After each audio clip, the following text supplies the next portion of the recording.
Boa tarde, amigo. Eu não estou numa colônia espiritual, apesar que está bem legal aqui. Estou no Ruth Ramos em São Bernardo. Bom, a história que eu vou te contar é um pouco longa. Espero que você tenha tempo para escutar. Você sabe que eu fui casado com a Selma, né? De 2005 até 2017, 18 mais ou menos. Em 2014 nós mudamos de São Paulo para Sorocaba. Bom, em 2012, que aliás é importante ressaltar, nós nos conhecemos numa casa espírita chamada 3 de Outubro. Fizemos trabalho voluntário por uns 10 anos mais ou menos, sob a supervisão dos dirigentes, principalmente a dona Neide Schneider, que não sei se você conhece, né? Bom, em 2012, fomos convidados para uma reunião com a USE, União das Sociedades Espíritas.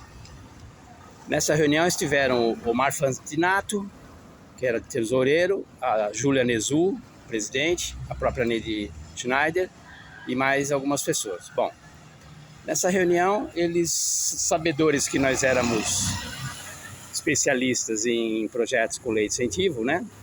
Lei Rouanet e PROAC CMS, eles apresentaram o seguinte: a USE havia recebido em comodato um centro espírita que tinha um teatro chamado Laudelino na região do Brás, né?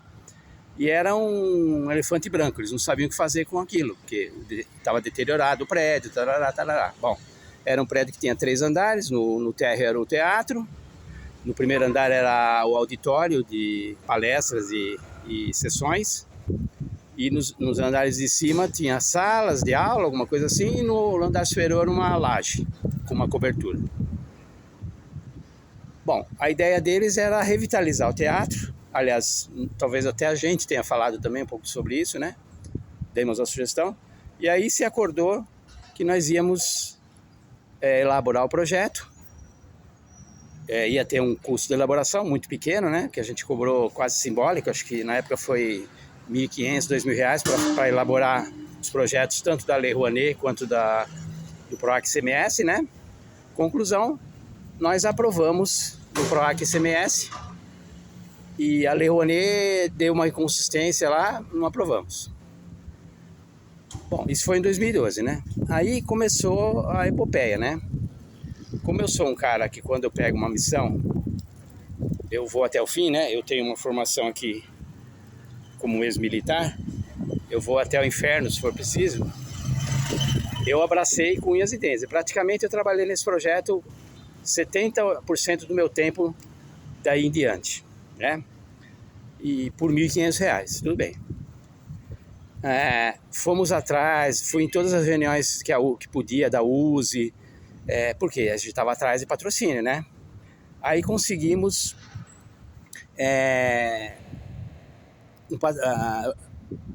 conseguimos a informação que dois grupos eram muito fortes na área espírita, né? Eram de famílias espíritas.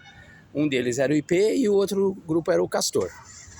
O IP, a Júlia, se não me engano, ela fez as primeiras tratativas, depois eu conversando com o pessoal lá da IP, finalmente a gente conseguiu uma perspectiva de patrocínio, né? No caso da Castor foi curioso. Todo mundo falava que conhecia a dona da Castor, que era a viúva do fundador, acho que é Luísa, lá de Ourinhos. E eu tentava pegar o telefone, mas você não tem, mas você conhece? E é aquela história, né? Você sabe como é que é a série espírita, né? Todo mundo é hands-on, só que ninguém faz porra nenhuma, né? Então, durante 2 meses, eu fiquei com essas promessas. Eu vou tentar conseguir o telefone. Eu consigo. Eu tenho contato, não sei o que. Não. Um dia, o plano espiritual falou para mim, como falou hoje, para eu gravar esse vídeo para você. Porque ontem eu sonhei com a Selma. Eu veio na minha mente, você vai, em 2 horas você vai falar com a fundadora do Grupo Castor. Aí eu fui pesquisando, vi que tinha um centro espírita em Ourinhos, com um telefone quase igual ao que única das pessoas da USE que tinha me passado, mas estava errado o telefone. Mas como eu tenho uma boa memória, eu vi que o telefone era quase igual. Aí eu liguei para lá.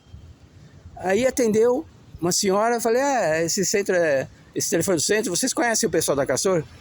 Ele falou, eu sou a Luísa da Castor, é que esse telefone estava no Centro Espírita, eu que tinha cedido, né? Bom, conclusão, você já deve imaginar, né? A gente conseguiu 260 mil reais de patrocínio da Castor.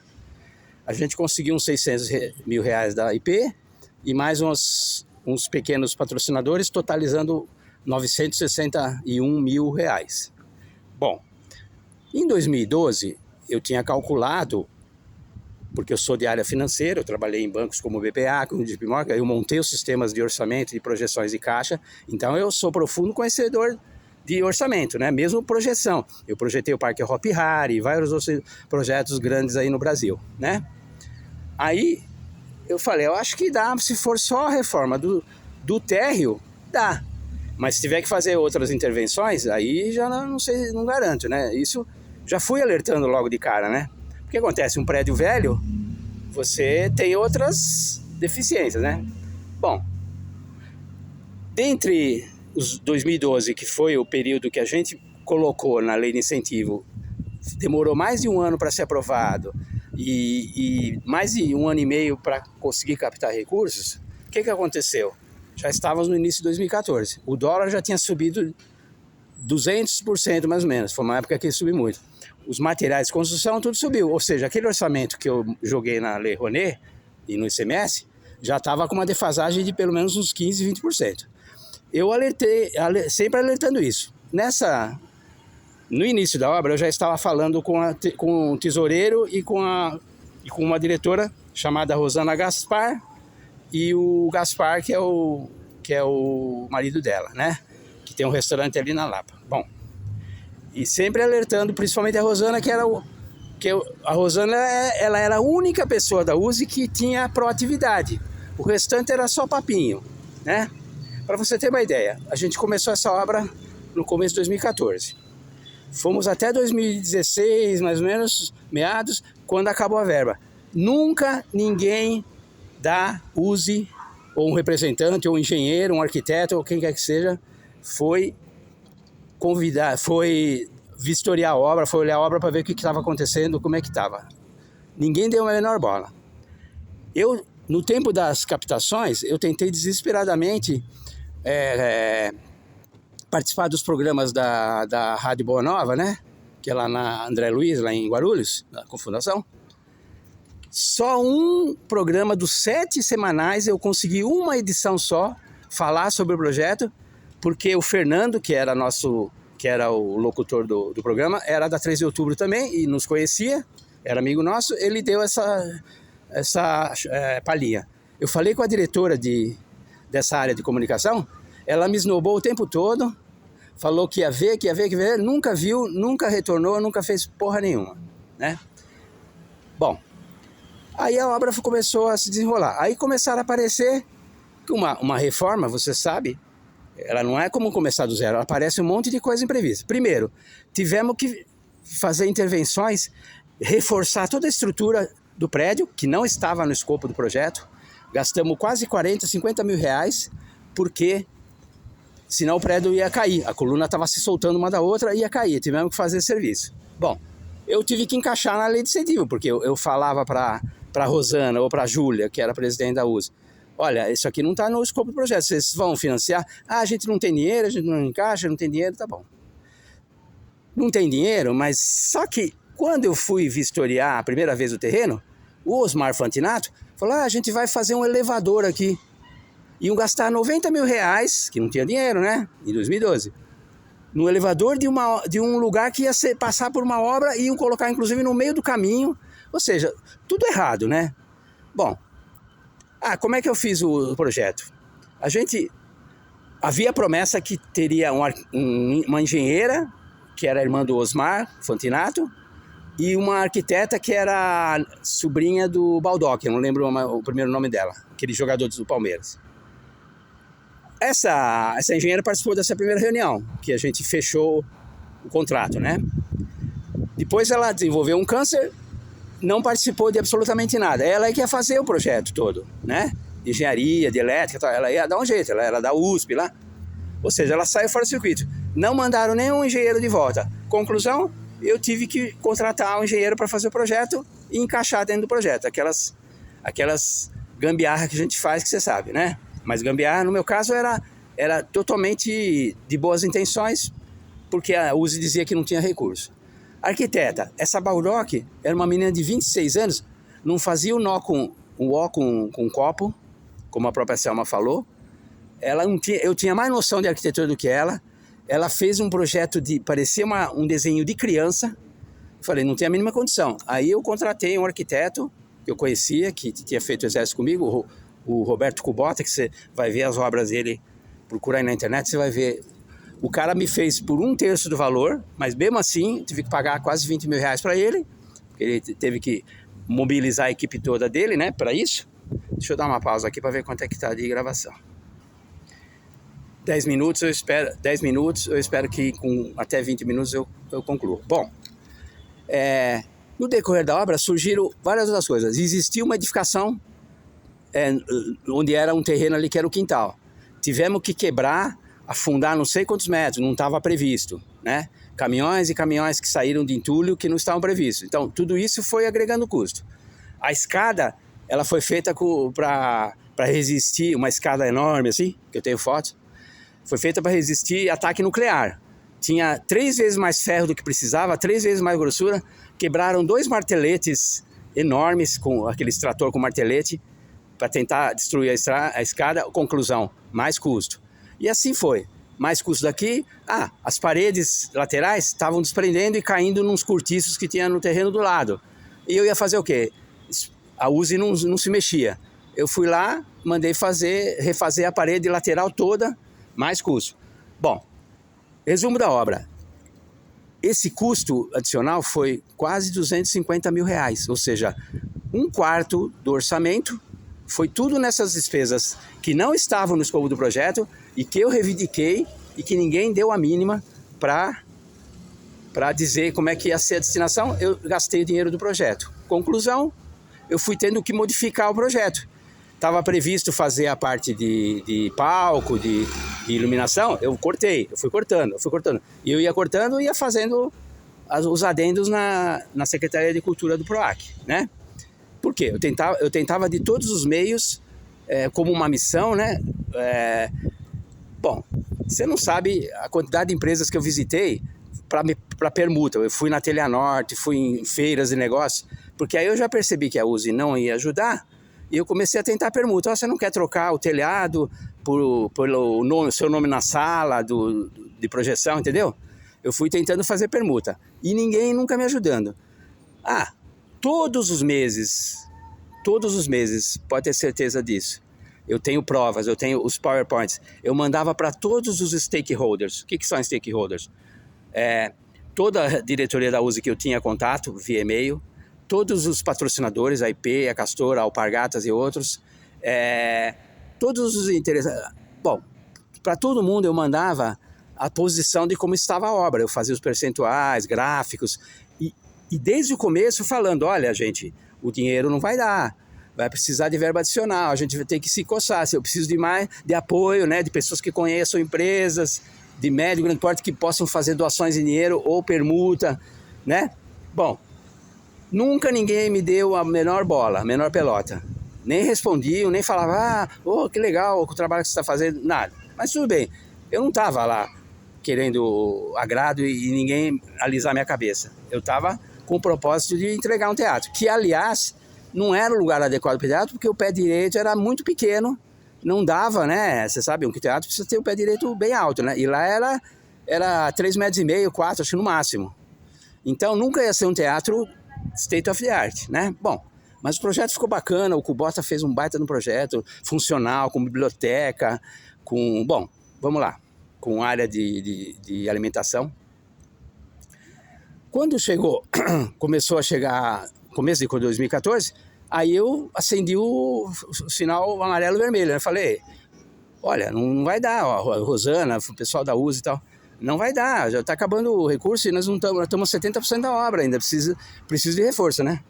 Bom, não sei se você sabe, a Uzi tem um prédio que está há mais de 30 anos lá na Indianópolis, quer dizer, um prédio desse de 3 andares, que é deles, que estava cheio de entulho quando eu fui visitar, só o primeiro andar que era usado, o térreo, ele valeria pelo menos uns 2, 3, 4 milhões. Se vendesse, teria verba. Isso na hipótese de não ter caixa, que eu duvido que fosse verdade, né?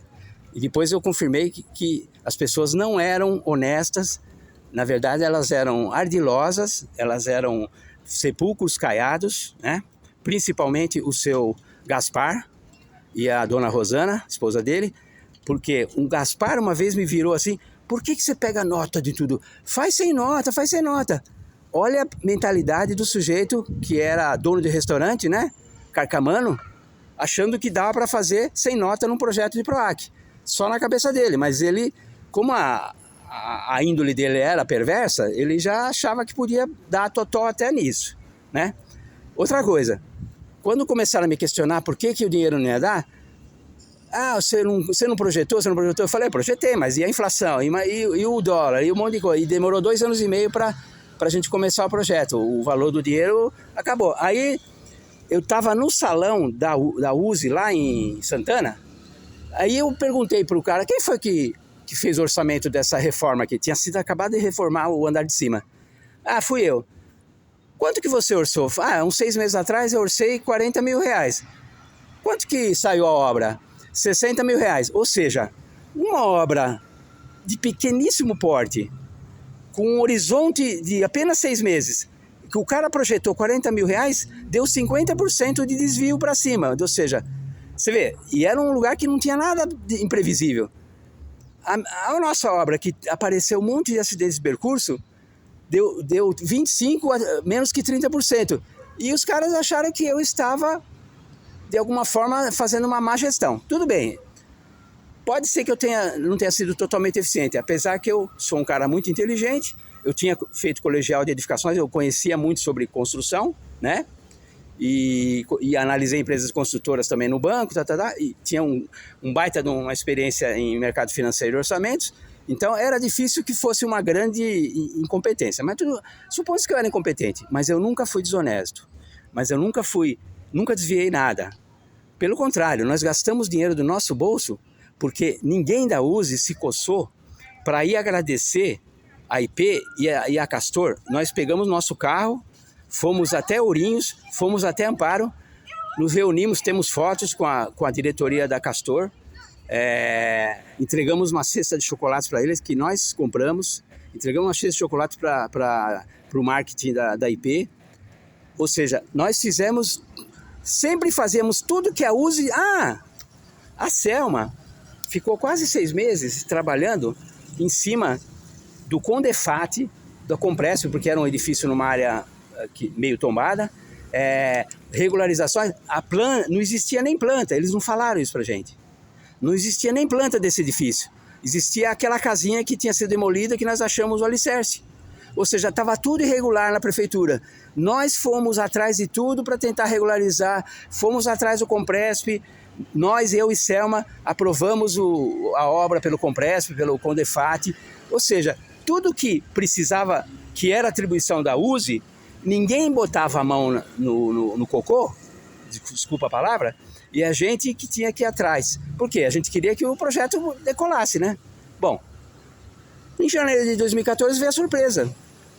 Veio uma notificação da Secretaria de Cultura do PROAC dizendo que a USE estava nos acusando de desvio de verba, de malversação de verba, de roubo, de apropriação indébita, e, portanto, nós estávamos entrando num processo e que provavelmente teríamos que devolver o dinheiro do patrocínio. Bom, aí eu fui me defender, né? Participei de reuniões com toda... Aí a diretoria da USE foi tudo lá no centro. Aí eu expliquei tudo o que aconteceu, tudo o que não aconteceu, e sempre levando saraivada do seu Gaspar e da dona Rosana, que aí viraram meus inimigos, né? Por quê? Eles viram que eles não fizeram nada da parte deles e eles queriam tirar o deles da seringa. Então, é muito mais fácil colocar a culpa no Cláudio, né? Então, conclusão, eu fui enxovalhado, fui apedrejado como Maria Madalena iria ser, fui crucificado como Jesus iria ser, apesar de eu ter tudo na cabeça, você não sabe a memória que eu tenho. Tudo em cabeça, tudo que eles falavam, eu rebati e provava, é isso, aquilo, aquilo outro. Mas ninguém dava ouvidos. Já estava a sentença declarada. E a dona Júlia Nezu foi uma tremenda de uma omissa, porque ela confiava na minha honestidade, mas ela bandeou para o lado deles e assinou, inclusive, essa denúncia. Conclusão, nós fomos condenados pelo PROAC-CMS a devolver o dinheiro com juros, que na época, 2016, dava 2 milhões e pouco, né? Conclusão, nunca mais fizemos nenhum projeto de lei, porque ficamos queimados no mercado. O pessoal era tão ardiloso, tão mau caráter, ou burro, né? Que tinha vários lançamentos que eu para ajudar o projeto, né? Porque eu aplicava o dinheiro, eu parcelava, né? Então eu jogava na prestação de contas 3 vezes a mesma nota fiscal. Só que era parcela 1, 2 e 3. Disseram que eu tinha jogado 3 vezes a mesma nota, só que o lançamento contábil no banco era 1/3. E ninguém olhava lá para ver que era 1/3. Todo mundo já caiu matando, acusando que a gente tinha jogado 3 vezes a mesma nota fiscal. Olha a que ponto que chegou a malícia e a maldade desse pessoal. Por que eu estou gravando isso? Primeiro, muito cuidado com a USE.